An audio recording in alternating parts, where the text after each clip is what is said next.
प्रवेश सुविधा निमंते राम निर्माण संपर्क में मध्य आलोचना होता। एबे जो राम निर्माण होती परिचालना कमिटी अवगत हेले आमर दैतापति निजोगर सभ्य श्री गणेश दास महापात्र से प्रस्ताव रखी जितेबाला आमर नवकलेवर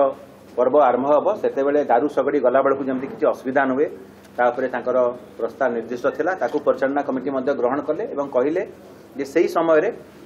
जदि किसी परिवर्तन आवश्यकता रही स्टेप्स परिवर्तन करा कि वर्तमान जो राम व्यवस्था सहित दिव्यांग भक्त और वयस्क श्रद्धालु भक्त मानकर जमी सुगम भक्त दर्शन हो पार गोटे कमिटी गठन कराई चीफ एडमिनिस्ट्रेटर